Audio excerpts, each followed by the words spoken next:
Hi viewers అందరికీ నమస్కారం. So ఈరోజు రివ్యూ వచ్చేసి సూపర్ మ్యాన్ మూవీ రివ్యూ చూద్దాం. సో సూపర్ మ్యాన్ అంటే మన చిన్నప్పటి నుంచి చాలా మూవీస్ కథలలో మనం సూపర్ ఎలా ఉంటుందని మనం చూసాం చాలా. సో సూపర్ మూవీ అంటే నాకైతే ఈ యాక్షన్ మూవీస్ అంటే చాలా ఇష్టం. సో అందులో హాలీవుడ్ నుంచి 1948 నుంచి వస్తున్న మూవీస్లలో సూపర్ మ్యాన్ వెబ్ సిరీస్ ఒకటి.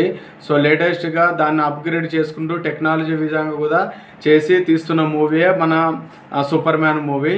సో ఇది ఈ సూపర్ మ్యాన్ అనేది వర్షన్ అనేది 1948 నుంచి స్టార్ట్ అయింది. 2025లో ఇప్పుడు తీసిన ఈ సూపర్ మ్యాన్ మూవీ కొంచెం అప్గ్రేడ్ పెట్టు టెక్నాలజీ పెంచి కూడా ఈ మూవీ తీయడం జరిగింది. ఇందులో ఈ సూపర్ మ్యాన్ మూవీ యొక్క మెయిన్ కథ ఏంటంటే సో ఒక దుష్ట శక్తుల నుంచి కాపాడడానికి సూపర్ మ్యాన్ ఎలా పోరాడాడని మనం చూడబోతున్నాం. సో దానికంటే ముందు నా నుంచి రోజు ఒక వీడియో మీకు యూట్యూబ్లో వస్తూనే ఉంటుంది.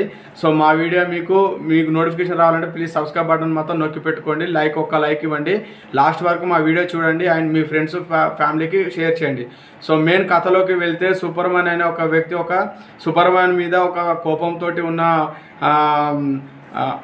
ద్వేషంతో రగిలిపోతున్న ఒకను సూపర్ మ్యాన్కి పేరు లేకుండా చేయాలని చెప్పి తన మీద యుద్ధానికి ప్రకటిస్తాడు. సో తాను ప్రజలను నాశనం చేస్తూ దేశాన్ని ప్రపంచాన్ని తన గుప్పట్లో పెట్టుకొని ఎలాగైనా సరే తాను రాజుగా చెప్పుకోవాలని చెప్పి ఒక దుష్టశక్తుడు ట్రై చేస్తుంటాడు.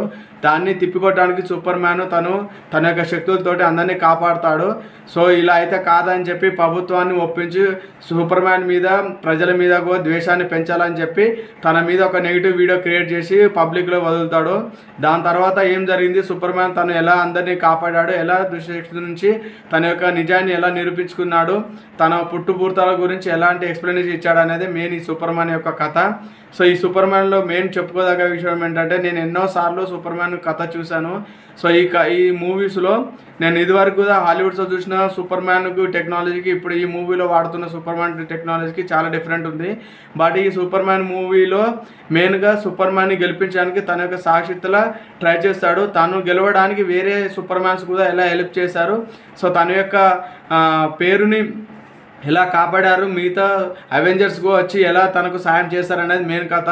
సో కథ పరంగా మాత్రం ఇందులో హీరో డేవిడ్ జేమ్స్ గన్ దర్శకత్వం వహించిన సూపర్ మ్యాన్ కథ మాత్రం చాలా బాగున్నది, చాలా ఎగ్జైటెడ్గా ఉన్నది. గ్రాఫికల్గా మాత్రం ఎక్స్ట్రాడెడ్ అని చెప్పొచ్చు. విఎఫ్ఎక్స్ మాత్రం చాలా బాగున్నది. అండ్ ఇందులో ఇంకో విషయం ఏంటంటే నిడివి తక్కువైనా కానీ చాలా ఎమోషనల్గా అండ్ గ్రాఫికల్గా మాత్రం విఎఫ్ఎక్స్ తోటి ఈ మూవీ హై లెవెల్లో చూపించడం జరిగింది. అండ్ ఈ మూవీలో మెయిన్గా ఇంకో విషయం ఏంటంటే డేవిడ్ గారు మాత్రం ఇందులో న్యాచురల్గా నిజంగా సూపర్ మ్యాన్ పైనుంచి దిగి వచ్చాడా, భూమి మీదకి ఎందుకు వచ్చాడు అనే దాన్ని మాత్రం క్లియర్గా చూపించడం జరిగింది. అదేవిధంగా ఇందులో తెలుగు, తమిళ్ అండ్ మలయాళం చాలా 5-6 భాషల్లో ఈ సూపర్ మ్యాన్ మూవీ రిలీజ్ అయ్యి మంచి టాక్ తెచ్చుకుంది. హాలీవుడ్లోనే కాదు అన్ని భాషల్లో అన్ని దేశాల్లో రిలీజ్ అయ్యి మంచి పాజిటివ్ టాక్ తోటి హిట్ టాక్ తీసుకొచ్చుకుంది. ఈ మధ్యకాలంలో ఇలాంటి సూపర్ కథలు రాలేదు. మన తెలుగులో కూడా సూపర్ మ్యాన్ కథ తీస్తామని చెప్పి చాలామంది అంటున్నారు. బట్ ఇప్పటివరకు అయితే ఏది నిడివి అనేది మనకి కంప్లీటేషన్ రాలేదు. బట్ హాలీవుడ్ నుంచి టెక్నాలజీ అంటే అంత టెక్నాలజీ మన టాలీవుడ్లో ఇంకా ఉపయోగించలేదని చెప్పొచ్చు. ఎందుకంటే ఏదైనా హాలీవుడ్ అంటే ఆస్కర్ లెవెల్లో ఉండాలి కాబట్టి ఆస్కర్ లెవెల్లో వీళ్ళ టేకింగ్ మాత్రం ఆదుర్స్ అని చెప్పొచ్చు. అండ్ జేమ్స్ గన్ అనుకున్న విధంగా నిడివి తక్కువైనా కానీ గ్రాఫికల్గా మాత్రం వండర్ సృష్టించాడని చెప్పొచ్చు. సో మీరు కూడా చూడండి, డెఫినెట్గా అందరికీ ఈ మూవీ సూపర్ మ్యాన్ మూవీ అందరికీ నచ్చుతుంది. కాకపోతే ప్రతి మూవీలో ఒక చిన్న పాయింట్స్ అనేది మిస్టేక్ అని ఉండదు అన్నట్టు కాదు.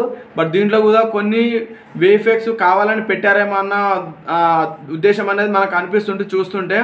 బట్ డెఫినెట్గా మాత్రం టేకింగ్ మాత్రం సూపర్ అని చెప్పొచ్చు. కాకపోతే ఎంగేజ్మెంట్ అని చేయడానికి ఆడియన్స్ని ఎంగేజ్మెంట్ చేయడంలో కొంచెం డిసప్పాయింట్ అని చెప్పొచ్చు. సూపర్ మ్యాన్గా నటించిన డేవిడ్ మాత్రం లుక్ మాత్రం అదుర్స్ అని చెప్పొచ్చు. హాలీవుడ్ రేంజ్లో తన యొక్క శక్తులను ఏ విధంగా ఉపయోగించి ప్రజలకు చూపించాడనేది మాత్రం ఇందులో హై లెవెల్లో చూపించడం జరిగింది. అదే ప్రజలు తనని ఎందుకు వద్దనుకుంటున్నారు, తన వల్ల ఈ ఆపద వస్తుందని ప్రజల్ని ఎలా నమ్మించాడు, ఎలా దాన్ని చేశాడని మాత్రం టేకింగ్ మాత్రం మన డేవిడ్ గారు నటించిన విధానం మాత్రం చాలా హై లెవెల్లో ఉంది. అండ్ జాన్ గాన్ గారు కూడా డైరెక్షన్లో పీక్స్ వెళ్ళిపోయిందని చెప్పొచ్చు. ఎందుకంటే దీంట్లో నటించిన ప్రతి ఒక్కరు టెక్నీషియన్స్ కానీ విఎఫ్ఎక్స్ టీమ్స్ కానీ హై లెవెల్లో నటించడం జరిగింది. సో నా పరంగా నా రివ్యూలో ఈ మూవీకి అవుట్ ఆఫ్ 5కి 4 ఇస్తున్నాను. సో మీరు కూడా ఎంత రేటింగ్ ఇస్తారో కింద కామెంట్ బాక్స్లో కామెంట్ చేయండి. And me suggestions and comments కూడా కామెంట్ బాక్స్లో చేయండి. మా వీడియో లాస్ట్ వరకు చూసిన తర్వాత లైక్ కొట్టడం మాత్రం మర్చిపోకండి. డెఫినెట్గా నెక్స్ట్ వీడియోలో మళ్ళీ కలుద్దాం. అండ్ ఈ సూపర్ మ్యాన్ మూవీ మాత్రం నాకు చాలా బాగా నచ్చింది. మీరు కూడా సూపర్ మ్యాన్ గురించి మీకు ఏం నచ్చిందో మీ ఒపీనియన్ మా కామెంట్ రూపంలో తెలియజేయండి. నెక్స్ట్ వీడియోలో మళ్ళీ ఆ కామెంట్ సంబంధించి నేను చదివి వినిపిస్తాను, ఎవరు ఏ కామెంట్ చేస్తారని డెఫినెట్గా చర్చించుకుందాం. అండ్ ఎవరైనా ఈ రివ్యూస్ని ప్రమోట్ చేయడానికి మీకు ఆసక్తి గల ఎవరైనా ఉంటే అండ్ లైక్ చేయండి, మా వీడియోని షేర్ చేయండి, ఫ్యామిలీ ఫ్రెండ్స్కి కూడా మీరు షేర్ చేయొచ్చు. అండ్ మా యొక్క ఏమైనా సజెషన్స్ ఉంటే మా వీడియోలో ఇలా రివ్యూ చేయాలని చెప్పి అది కూడా చెప్పండి. అండ్ సూపర్ మ్యాన్ మూవీ మాత్రం చాలా బాగుంది. నెక్స్ట్ వీడియోలో మళ్ళీ కలుద్దాం. Thank you very much. ఎంతమందికి